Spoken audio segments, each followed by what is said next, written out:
හැමෝම වෙනද වගේම ගොඩක් ආදරෙන් පිළිගන්නවා. ඉතින් එන්නකෝ අද මගේ ඩේ ව්ලොග් එකක් තමයි මම ඔයාලත් එක්ක බෙදා ගන්න යන්නේ.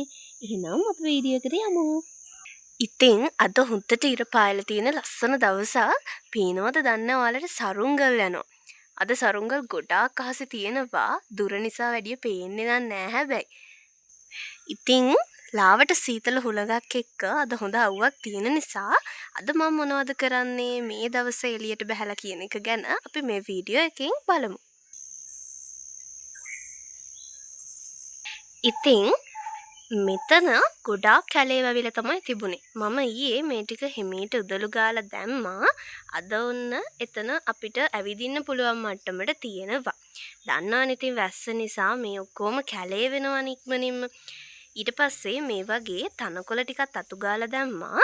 ඉතින් එතන ඔයාලට පේනවා ඇති මේ එක තැනක් මඩ වෙලා තියෙනවා.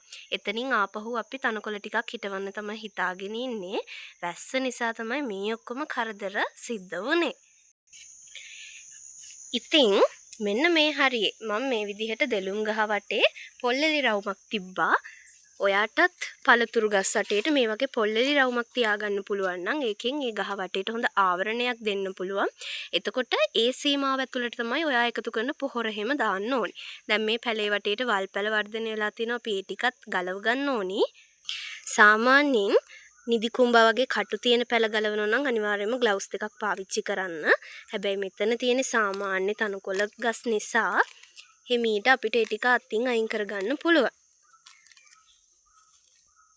ඉතින් මෙන්න මේ විදිහට අපි එතන තියෙන පැල ටිකත් අයින් කරගත්තා.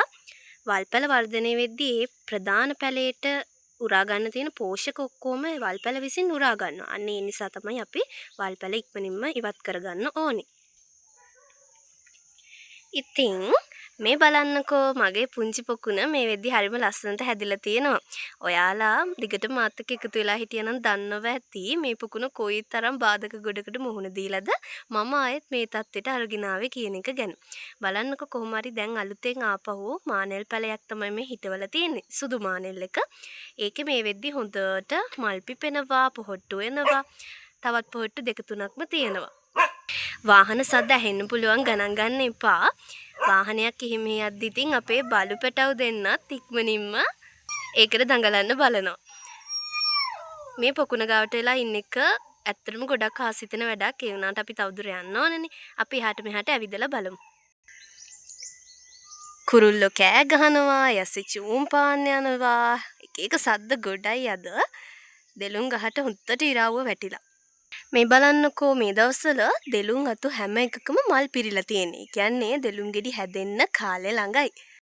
ඉතින් මම අද උදේම ඇවිල්ලා මෙතනට කරේ මෙන්න මේ පැල ටිකේ තියෙන වේලුණු කොළ ඊට පස්සේ නරක් වුණු අතු එහෙම කපලා අයින් කරගන්න එක. ඔයාගේ ගෙදරක් තියෙන චූටි චූටි මල් පැල ටිකේ ඔයාට මේ වැඩේ කරන්න පුළුවන්. හොඳ නඩත්තුවක් දෙනවා නම් මෙයාලත් හරි ආසාවෙන් ඉක්මනට හැදෙන්න බලනවා. මේ බලන්නකෝ මේ බේසම මම ඔයාලට පෙන්නලා තියෙනවානේ. මේ පුංචි බේසමක තමයි මම මේ ටික හදාගෙන තියෙන්නේ. ලස්සනට පාපිස්සක් වගේ ඒ ටික හැදිලා තියෙන හැටි බලන්නකෝ. ඒක අයිනේ මම රෝහියෝ පැලයක් හිටවලා තියෙන්නේ. ඒකත් මේ වෙද්දි ලස්සනට හැදිලා. ඒත් එක්කම ඔයාට මතක ඇති මම ඇන්තූරියම් හිටවන විදිහේ වීඩියෝස් ගෙනල්ලා තියෙනවා. ළඟදිම ගෙනාපු වීඩියෝ එකේ හිටවපු ඇන්තූරියම් පැලේ තමයි මේ තියෙන්නේ. හැමදාම එදා ඉඳන් එක දිගටම මල් පිපුණා. ඉතින් මේ කීවෙනි මලද කියන්න නම් මට අදහසක් නැහැ. ඒ තරම් මල් ගොඩක් පිපුණා. අනිවාර්යෙන් මේ වීඩියෝ එක බලන්න. හොඳට ඇන්තූරියම් පැලයක් හැමදාම මල් ගන්න විදිහට හදාගන්න ඕනි නම්. ඒත් එක්කම මම මෙන්න මේ වගේ පුංචි පෝච්චි දෙකක මට තවන් දාගන්න ඕන පැල හදලා තියෙනවා. මේ මෙතන ඔයාලට චූටියට පේන ඔය තක්කාලි පැල ටිකක්, තක්කාලි යට ටිකක් හිමීට තවන් දාලා තමයි ඔය තියෙන්නේ. ඒවා ලොකු වුණාම ඒ කියන්නේ අපිට ක්ෂේත්‍රය හිටවන්න පුළුවන් මට්ටමට ආවහම ඒ ටික වෙන වෙනම හිටවන්න මම හිතාගෙන ඉන්නවා. මේ බලන්නකෝ මේ ලස්සන වැල් වර්ගයේ මම පුංචි ඉත්තක් තමයි ගෙනාවේ. ඒකත් මේ වෙද්දි ලස්සනට හැදිලා. ඉතින් මේ ටිකත් හරිම ලස්සනට බුෂ් එකක් විදිහට හැදිලා තියෙනවා. අනිත් දේ තමයි කෝමාරිකා. මේ කෝමාරිකා කියන දේ ඔයාට පුළුවන් ඔයාගේ ගේ ඇතුලේ තියාගන්න. මොකද මේක ඔක්සිජන් පිට කරන ප්‍රමාණය ගොඩාක්ම වැඩි. රාත්‍රී කාලයේදී සහ දවල් කාලයේදී කියන දෙකේදීම. ඉතින් මේ බලන්නකෝ මෙතන අයිනේ දොළ පාරක් තමයි යන්නේ. ඒක වැඩිය පේන්නේ නෑ ගස් වලින් වැහිලා එහෙම තියෙන්නේ. ඉතින් අපේ මේ පැත්තේ තියෙන පස් කණ්ඩිය හොදගෙන යන්න බලනවා. ඒ නිසා මම මෙන්න මේ අයිනට පස් කණ්ඩියක් වගේ දාලා ඒකේ මේ විදිහට අතු ටිකක් හිටවලා තියෙනවා. ඊයේ තමයි හිටෙව්වේ. ඒ නිසා මේ අද මැලවිලා.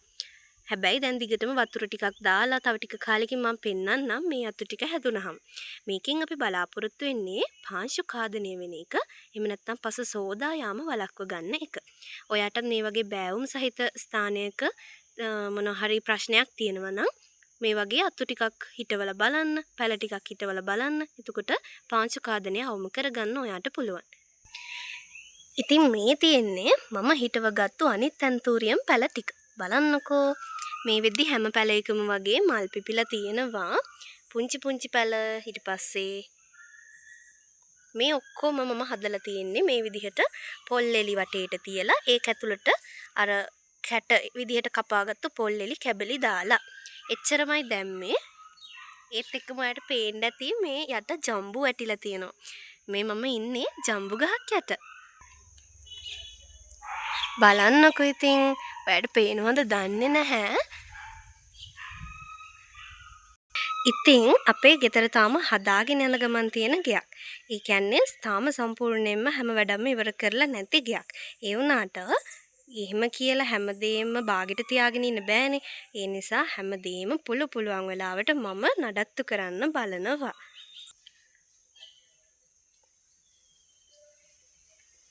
ඉතින් ඔහොම ඉස්සරහට ආවහම අපේ බව් පැංච දෙන්න තමයි ඉන්නේ. මේ දෙන්නා මේ බලන්නකෝ. අපේ ටොගියා මේ ඉන්නේ අපේ බින්ගෝ. දෙන්නම දවල්ට බැඳලා තමයි තියෙන්නේ. මොකද මේ දෙන්න එහෙම නැත්නම් පාරට යන්න පුරුදු වෙලා ඉන්නවා. එහෙම ගිහිල්ලා ආවහම බව්වොත් එක්ක රණ්ඩු වෙලා තුවාල කරගෙන එනවා. ඉතින් එතකොට යාළටත් අමාරුයිනේ. ඒ නිසා අපි දවල්ට බැඳලා තියෙන්නේ යාළ ඉතින් හොඳට අවුවට වෙලා එහෙට මෙහෙට දඟල ඉන්නවා. අපේ ටොගියා රෑක ගිහිල්ලා ඇවිල්ලා බව්වෙක්ගෙන් ගුටි කාලා ඇවිල්ලා. ඒ නිසා ඔන්න අද ටිකක් ඩවුන් වෙලා වගේ ඉන්නේ. කොහොම හරි තුවාලයක් තිබුණ චූටි ඒකටත් බෙහෙත් දාලා එහෙම තමයි ඔය ඉන්නේ. ඒ නිසා චුට්ටක් විතර තරහින් ඉන්නේ. බින්ගෝ නම් සනීපෙට දොයි අද. එයා ඉතින් සුදු බෝලේ වගේ ඉන්න එක තමයි කරන්නේ.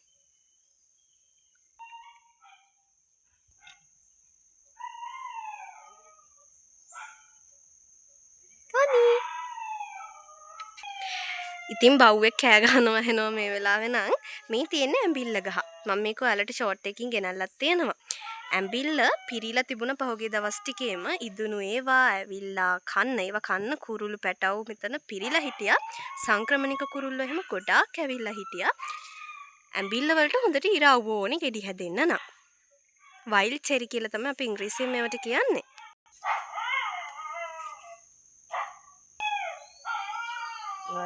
ඉතින් මෙන්න මෙතන තමයි අපේ දඹල වැල තියෙන්නේ. මේ තියෙන්නේ සාමාන්‍ය දඹල වර්ගයේ. ඒකට යන්න මේ විදිහට මම ලීයක් දාලා තියෙනවා. ඒක දිගේ තමයි ඔය ගිහින් තියෙන්නේ. ඒ ලීය වටේ කොහුලනුවක් යවලා තියෙනවා. බලන්නකො කරල් එහෙමත් තියෙනවා. එහා පැත්තේ බව්වෙක් කෑ ගහන එක ගණන් ගන්න නම් එපා. බලන්නකො අද ඇත්තටම හොඳ හුළඟක් එක්ක. ඉතින් මේ හරිය අටපෙතිය හිටවල තියෙනවා අපි. ඒත් එක්කම තව ටිකක් එහාට යද්දි මේ වගේ තිබ්බටු පැලයක් තමයි තියෙන්නේ. ඉතින් මෙන්න මෙතන කරඳ පැලයක් තියෙනවා. ඈත තිබුණු පැලයක් මම මෙතනින් ගෙනල්ලා හිටෙව්වා. ඇත්තට මේක හොඳට හැදිලා තියෙනවා මේ වෙලාවේ. ඊළඟට මේ තියෙන්නේ බතල වර්ගයක්. ඔයාලා දැකලත් ඇති සමහර විට මේකේ නිකන් අර චීන බතල වගේ තමයි. නමක් නම් දන්නේ නැහැ. ඇත්තටම ලොකු බතලාලයක් තමයි මේ පැලේ වර්ගේ හැදෙන්නේ. ගොටුකොළ ටයර් එක හිටවල තියෙන්නේ මෙතන.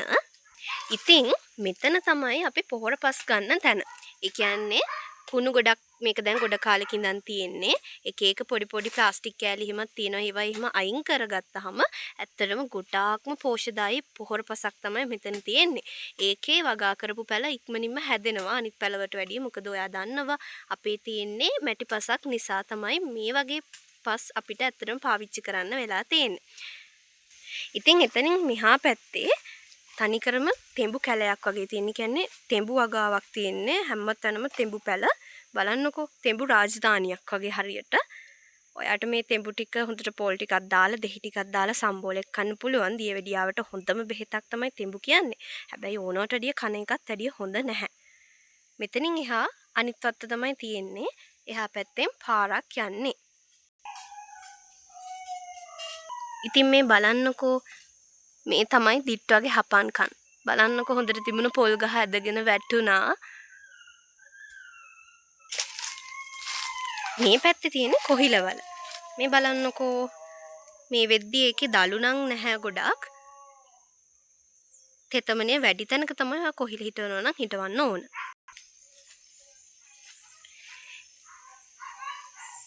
ඉතින් අපි ඔහොම ඉස්සරහටම යමු. මේ හරිය ඇත්තටම කැලේ තමයි තියෙන්නේ. කියන්නේ මාන පැල තමයි හැමතැනම හැදිලා තියෙන්නේ. ඔළුවේ පොල්ලත්තකුත් ඇදුණා. අපි යමු ඉස්සරහට. ඉතින් ඔයාලට මම අද නිකමට වගේ තමයි මේ vlog එක අරගෙන ආවේ. කම්මැලි කමට හිටපු නිසා ඔයාලටත් නිකන් මම මොනවද අපේ වත්තේ තියෙන මොනවද ඔය වගේ දේවල් ගැන මම මේ වගේ vlogs ගොඩක් ගෙනල්ලා තියෙනවා. ඔයාලා මම ගන්නරුවේ ගිහිල්ලා දාපු vlog එක බලලා නැත්නම් ඒකත් බලන්න description box එකේ දාලා තියන්නම්. ඉතින් එහෙනම් අදට මම ගිහින් එන්න තමයි මේ සූදානම.